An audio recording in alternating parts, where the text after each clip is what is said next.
안녕하세요. 주말에 가는 집입니다. 오늘은 농막과 관련해서 여러분이 알고 있으셨는지 잘 모르고 있으셨는지 모르겠지만 이제는 자세하게 꼭 알고 있으셔야 하는 내용에 대해서 말씀드리고자 합니다. 바로 농지 이용 실태 조사인데요. 딱 말만 봐서 어떤 느낌인지 알 수 있을 것 같습니다. 농지를 어떻게 이용하고 있는지 조사를 하는 것으로 알 수 있지만 그래도 보다 상세한 정보를 알고 있으셔야 하는데요. 그 이유는 이전에는 이 농지 이용 실태 조사가 지자체장이 선택적으로 진행할 수 있었습니다.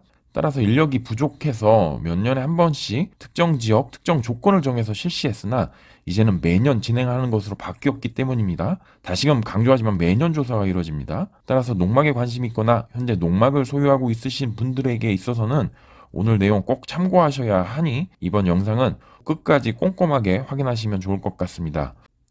자, 본격적으로 이야기를 이어나가도록 하겠습니다. 그럼 오늘 이야기해 볼 내용을 정리해 보면 다음과 같습니다. 첫 번째로 농지법 개정에 대한 배경을 이야기하겠습니다. 농지법이 작년 5월 18일에 개정이 되었습니다. 왜 농지법이 이렇게 개정이 되었는지에 대해서 이야기를 해보도록 하겠습니다. 뭐든지 그 배경부터 알아야지 적절한 대처를 할 수 있으니 이 부분도 꼭 확인하시면 좋을 것 같습니다. 두 번째, 농지법이 어떻게 개정이 되었는지 알아볼 텐데요. 많은 부분이 변경이 되었지만 그 중에서도 우리가 알아야 할 부분에 대해서 어떤 것이 있는지에 대해서 알아보도록 하겠습니다. 세 번째는 바로 농지 이용 실태 조사인데요. 농지 이용 실태 조사가 어떻게 이루어지는지, 언제 이루어지는지, 그리고 어떤 위반 사항을 조사하고 어떻게 처리가 되는지에 대해서 말씀드릴 예정이니 영상 끝까지 시청해 주시면 여러 가지로 도움이 되실 겁니다. 자, 그럼 첫 번째 항목부터 말씀드리도록 하겠습니다. 불법 농막과 농지법 위반에 대한 이야기는 오래전부터 사회적 이슈가 몇 번 되었습니다. 불법 농막은 여러분들도 알고 있으시겠지만 농지에다가 쉽게 신고만으로 설치할 수 있는 농막이 농사시 휴게 용도가 아닌 마치 별장처럼 꾸며지고 데크 및 조경 등을 하여 농사와 무관하게 이용되고 있는 사례가 지속적으로 나타나고 있습니다. 또한 얼마 전 3기 신도시 지정 예정인 지역의 정보를 미리 알고 있던 LH 직원들의 이탈적인 행위가 사회적 문제가 되었는데 일반 서민들이 허탈감과 배신감으로 사회적 큰 파장을 일으켰죠. 실제로 이러한 토지의 대부분 농지입니다. 쉽게 농지에서는 어떤 형태라도 농작물을 경작해야 하고 경작을 위한 시설이 있어야 하는 것입니다. 하지만 앞서 말씀드린 바와 같이 최근 들어 점점 교묘해지는 불법 농지 사례들이 많아지면서 작년에 대대적으로 또 전국적으로 농지 이용 실태 조사가 한번 이루어졌습니다. 자, 한번 보실까요? 네이버에서 농지 이용 실태 조사를 뉴스로 검색을 하시면 홍천군, 예천군, 정부, 평창군, 담양군 등이 보이며 또한 꼭 지방만 그런 것도 아닙니다. 울산시, 고양시, 경기도 등 전국적으로 작년 기준으로 농지 이용 실태 조사가 이뤄진 것을 알 수 있습니다. 따라서 농지법이 있음에도 불구하고 이러한 위반 사례들이 지속적으로 나오면서 농지법에 대해서 보다 철저하고 꼼꼼하게 단속이 필요하다는 행정적인 의지가 들어가 있는 것 같습니다. 자, 그럼 두 번째 이야기로 넘어가도록 하겠습니다.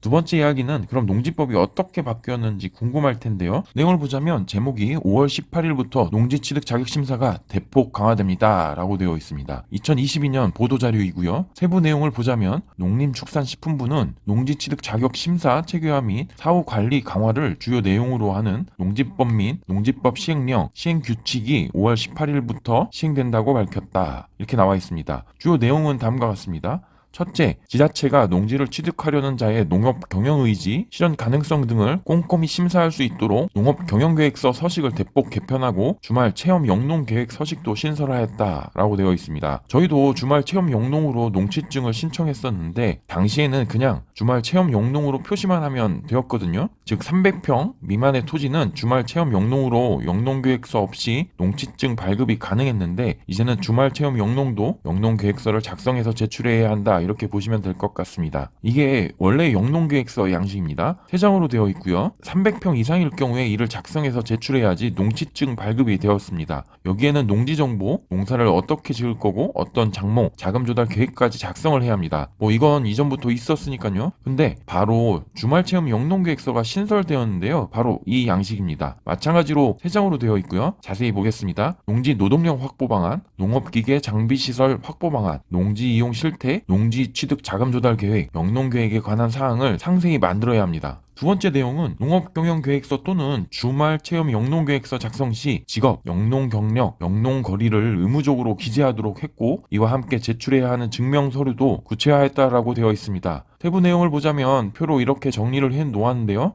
농업인이냐, 농업법인이냐, 농업인이 아닌 개인이냐, 농지를 공유 취득하는 사람이냐에 따라 세부적으로 제출 서류를 정리해 놓았습니다. 일반 개인은 앞으로 재직증명서, 재학증명서까지 보겠다라고 합니다. 그러니까 어떤 직업을 갖고 있는지 또 어느 회사를 다니는지도 확인할 수 있게 되는 것인데요. 앞으로 주말 체험 영농의 경우에는 직장을 다니면서 어느 정도는 운영할 수 있겠지만 300평 이상의 농지는 영농계획서를 제출을 해야 하는데 이럴 경우 직장을 다니면서 할 수 없다고 판단되면 농지증 발급이 힘들어질 수 있을 것 같은 느낌이 바로 오는군요. 세 번째 내용이 바로 공유 지분으로 매수하는 분들에 대한 내용입니다. 공유 취득자의 농지 취득 자격 심사를 강화한다. 앞으로 한 필지의 농지를 공유로 취득하려는 경우 공유 지분의 비율 및 각자가 취득하려는 농지의 위치를 농업 경영계획서 또는 주말 체험 영농계획서에 기재하고 이를 증명할 수 있는 약정서 및 도면 자료도 제출해야 한다라고 되어 있습니다. 즉 이는 어떻게 토지를 나눠서 농사를 어떻게 운영할 것이냐 이런 부분을 확인하겠다라고 보면 될 것 같습니다. 정말 타이트해진 것 같은데요.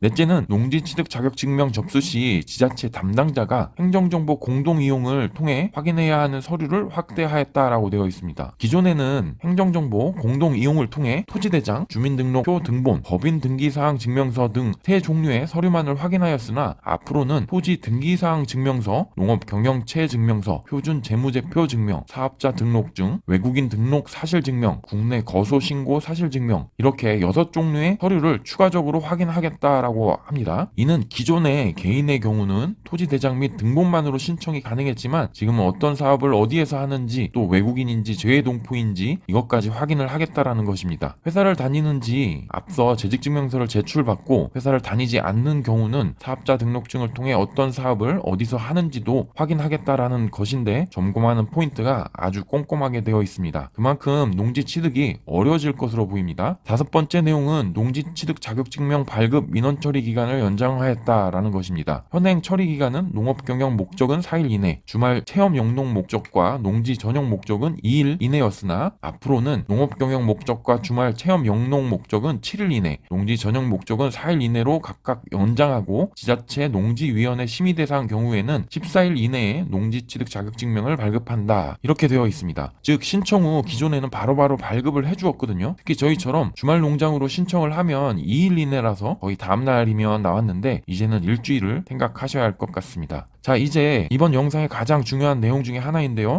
바로 농지 이용 실태 조사에 대한 내용입니다. 변경 사항 중에 6번째 내용이고요.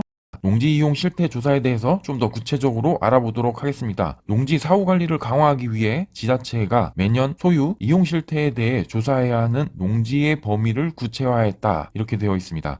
이에 따르면 5년 이내의 범위에서 농식품부 장관이 고시하는 기간 내에 농지 취득 자격증명이 발급된 농지, 그리고 농지 소재지, 시, 군, 자치구 또는 이와 연접한 자치구에 주소를 두지 아니한 사람이 취득한 농지, 또 한 필지를 공유로 취득한 농지, 농업 법인 소유 농지, 토지거래 허가 구역이 있는 농지, 외국 국적 동포가 소유한 농지, 이렇게는 매년 1회 이상 조사하며 조사 결과는 농식품부 누리집에 공개할 수 있도록 하였다. 이렇게 되어 있습니다. 가장 중요한 것은 마지막에 매년 1회 이상 조사가 된다는 것입니다. 또 그 경우를 5년 이내에 농지증이 발급된 농지와 해당 농지에 주소를 두지 않은 사람이 취득한 농지, 5년 이내에 공유로 취득한 경우 매년 조사가 된다는 것인데요. 저희처럼 주말 농장을 운영하고자 하시는 분들은 이 점 꼭 확인하셔야겠습니다. 앞으로 최대 5년 동안은 농지 이용 실태 조사가 매년 나올 수 있다고 보시면 될 것 같습니다. 저희도 토지를 매입한 지 만 2년이 되어 가는데 앞으로 3년은 조사를 받을 수가 있을 수도 있을 것 같습니다. 물론 꼭 5년이 되는 건 아닙니다. 그렇지만 최대 5년까지 받을 수 있다라고 생각을 하시면 좋을 것 같습니다. 마지막으로 언급된 내용도 중요한 부분인데요. 이외에 올해 8월 18일부터는 지자체 담당자가 단독으로 농지 취득 자격 심사를 하는 체계를 보완하기 위해서 시, 구, 읍, 면에 농지위원회를 설치하고 토지거래 허가구역에 농지를 취득하려는 자, 농업법인 3인 이상 공유 취득, 농지 소재지 시, 군, 자치구 또는 이와 연접한 자치구 내에 거주하지 않으면서 그 관할 자치구에 소재한 농지를 취득하려는 자 등은 농지 취득 시 농지위원회 심의를 거치도록 하였다라고 되어 있습니다. 따라서 기존에는 지자체 담당자가 농지증을 발급을 해주었는데요. 저희도 처음에 농사를 지을 수 없는 환경이라고 판단해서 지자체 담당자한테 연락이 왔었습니다. 직접 방문을 하셨는지 모르겠지만 현재 잡초가 많이 자란 상태라서 농지증 발급이 안 된다고 하셨었습니다. 그래서 포크레인으로 이를 한번 싹 정리를 했었고 이 사진을 보내드리니 그제서야 농지증 발급이 되었는데요. 이제는 이런 검토 행위를 농지위원회를 설치해서 진행한다는 것입니다. 저희는 주말 농장이 거주지 행정구역과 같은 곳에 있어 상관은 없지만 혹여 주변 토지가 아닌 좀 멀리 떨어져 있는 토지를 매입해야 하는 분이라면 이런 농지위원회 심의를 거쳐야 한다는 것이니 이 또한 많이 까다로워졌다고 볼 수 있을 것 같습니다. 정말로 앞으로 토지를 매입하는 것도 어려워지고 여러 가지로 준비해야 하는 것도 많아졌습니다. 또한 정말로 농지를 원래의 목적에 맞게 잘 사용하는지도 매년 점검을 한다는 것인데요. 그동안 편법으로 또는 불법을 자행하면서 농지를 운영한 사람들이 많아 이렇게 행정제도가 바뀐 것이지만 그래도 실제로 주말 농장을 운영해보고자 하는 사람들이 이런 것 때문에 시작조차 못할까봐 아쉽기는 합니다. 하지만 처음부터 정말로 큰 마음을 먹고 또 계획도 철저하게 세운 다음에 주말 농장을 해야 하는 것이 맞다고 생각하기에 이렇게 진행되는 것도 꼭 나쁜 일은 아닌 것 같습니다. 앞으로 불법 농막과 농지를 무분별하게 방치하는 행위가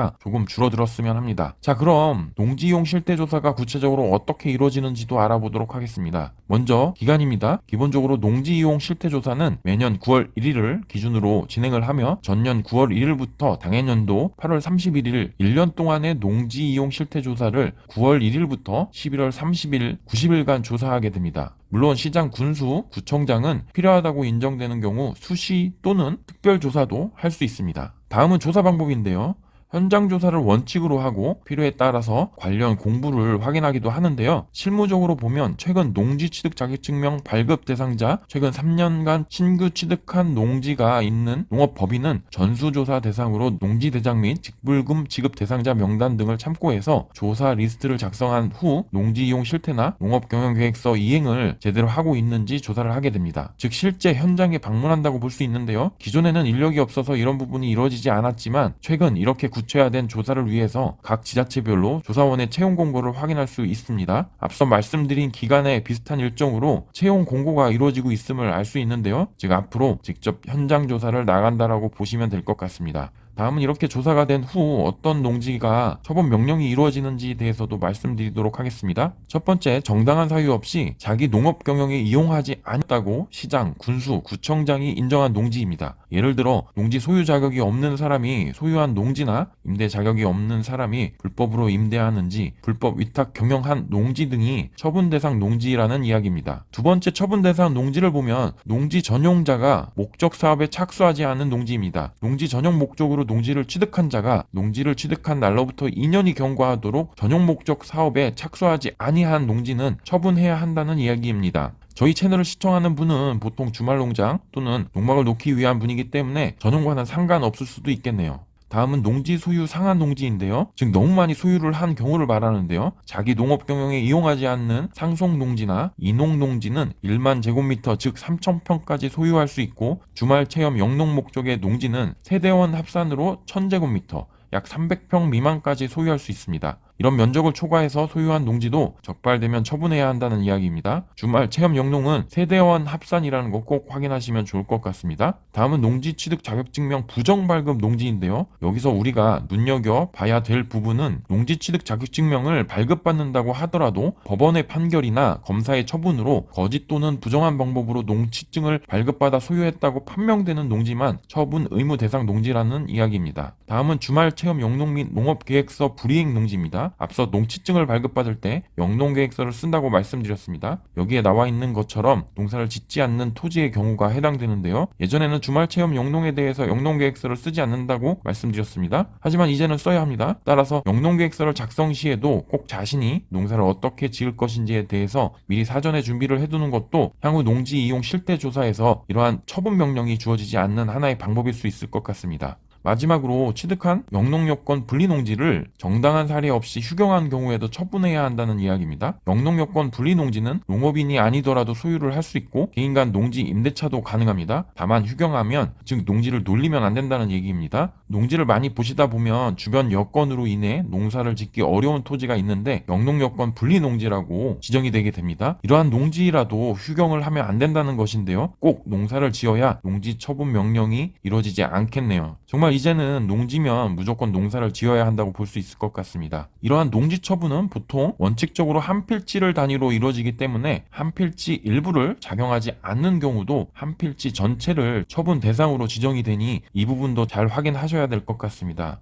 다음은 처분 대상 농지의 결정인데요. 농지 처분 절차를 살펴보도록 하겠습니다. 먼저 농지 이용 실태 조사 후 처분 대상 농지 및 그 소유자에 관한 사항을 검토한 후 시장, 군수, 구청장은 처분 대상 농지를 결정합니다. 일단 농지 이용 실태 조사에서 처분 대상 농지로 분류하게 되면 시장, 군수, 구청장은 처분 대상 농지를 결정하고자 하기 전에 농지법 55조에 따라 처분 대상 농지, 처분 의무 기간 등을 구체적으로 밝혀 그 농지를 처분해야 함을 알리는 청문 절차를 반드시 거쳐야 합니다. 농지법 개정 이전에는 사실상 청문 절차에 참여해서 작용하겠다고 하면 처분은 보통 유예가 되는 게 많았는데요. 개정 농지법 이후에는 이것 또한 쉽지 않아 보입니다. 청문 절차가 끝나면 해당 농지 소유자에게 1년 이내에 해당 농지를 세대를 같이 하는 세대원이 아닌 자에게 처분하도록 처분 의무를 통지합니다.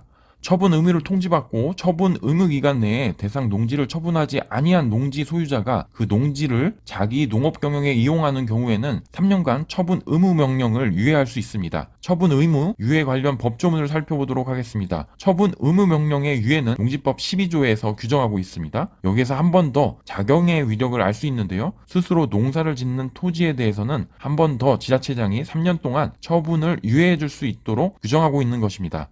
다만 3년 동안 열심히 농사를 지은 경우에는 처분 명령이 유예되지만 그 처분 의무만 없어지는 것으로 보며 농지법 위반으로 적발된 사항에 대해서는 과태료나 벌금이 부과되고 이와는 별도로 농지 처분 의무가 발생하게 됩니다. 따라서 농지법 위반으로 처분 의무 통지를 받고 열심히 3년 이상 작용을 한 경우에는 벌금이나 과태료를 유예해 주는 것은 아닙니다. 따라서 권료도 다시 한번 작용하면 되겠지라는 생각을 하셨다면 절대 그렇지 않으니 이 부분도 꼭 알고 있으시기 바랍니다. 다음은 처분 명령인데 농지 처분 의무 통지를 받고 처분 의무 기간 1년이 지나고 농지를 처분하지 않게 되면 처분 명령서를 선고받게 됩니다. 조금 더 강제성이 있다고 보시면 되는데요. 이때 농지 소유자는 처분 명령일로부터 6개월 이내에 반드시 처분해야 합니다. 농지의 처분 명령을 받고 처분 기간 안에 농지를 처분하지 않는 농지 소유자에게는 이행강제금 부과 사유와 이행강제 금액을 명시해서 소유자에게 서면으로 계고하게 됩니다. 다시 한번 이행강제 처분 대상자에게 의견 제출의 기회를 주는 것이기도 한데요. 이행강제 금액은 농지법이 개정되면서 상향됐는데요. 예전에는 개별 공시가의 20%였는데 현행 개정 이후에는 감정평가 금액 또는 개별 공시지가 중에 더 높은 금액의 25%로 상향되었습니다. 일반적으로 토지의 공시지가는 실제 거래 금액보다 많이 낮습니다. 따라서 개정된 농지법은 이행강제금을 대폭 상향시켰다고 볼 수 있는데요. 감정평가는 보통 토지 현재의 거래가와 비슷합니다. 주변 거래 금액을 기준으로 판정하기에 그런데요. 25%의 이행강제금이 부과되는 것은 4년 이내에 이를 몰수하겠다라는 것으로 보시면 될 것 같습니다. 이행강제금 부과받은 농지 소유자가 토지 처분 명령을 이행하는 경우 새로운 이행강제금 부과는 즉시 중지되지만 이미 부과받은 이행강제금은 징수를 하게 됩니다. 그래서 버틴다고 되는 것이 아니니 이 점도 꼭 명심하시기 바랍니다. 따라서 정리를 하게 되면 농지 이용 실태 조사를 통해 자격 여부, 보다 쉽게 말하자면 영농계획서와 같이 농사를 짓고 있는지 아닌지를 확인하고 그렇지 않을 경우 처분 대상 농지로 지정을 하게 됩니다. 이때 청문 절차를 반드시 거치게 되어 있고요. 청문 절차가 끝나면 1년 이내에 처분을 하라는 처분 명령이 통지되는 것입니다. 이때 농지법 위반으로 1차적으로 벌금 또는 과태료가 부과되고요. 작용을 할 경우 처분 명령을 3년간 유예를 해주지만 그렇지 않고 버틸 경우 벌금과 과태료 수준이 아닌 토지가의 25%, 약 4분의 1에 해당하는 이행강제금이 부과되는데요. 결국 농지에서 농사 목적이 아닌 다른 용도로 사용하는 행위에 대해서는 강력하게 제재하겠다라는 것으로 이해하시면 될 것 같습니다. 여러 가지 어렵게 많은 설명을 드렸지만 정말로 간단하게 모든 것이 해결됩니다. 농지를 매입할 경우 농사를 지으면 되고요. 주말 체험 영농을 목적으로 토지를 매입하셨다면 목적에 맞게 주말마다 농사를 체험하는 정도로 운영을 한다면 크게 문제가 되지 않습니다. 꼭 농지에 농막을 설치하고 별장처럼 운영을 하는 사람들 때문에 이러한 법규, 행정명령도 상당히 강력해졌는데요. 다시금 말씀드리지만 농막은 농막일 뿐 다른 용도로 생각하시고 시작하시면 여러 가지로 곤란한 상황에 처해질 수 있으니 저희 구독자, 시청자들께서도 상세한 내용을 잘 확인하시어 즐거운 농막 생활을 운영하셨으면 좋겠습니다. 오늘은 이렇게 영상을 마치도록 하겠습니다. 오늘 영상이 도움이 되셨다면 좋아요 꾹 눌러주시고요. 앞으로 영상 정보 지속적으로 시청하고 싶으시다면 구독 버튼도 꾹 눌러주시면 감사하겠습니다. 이상으로 주말에 가는 집이었습니다. 감사합니다.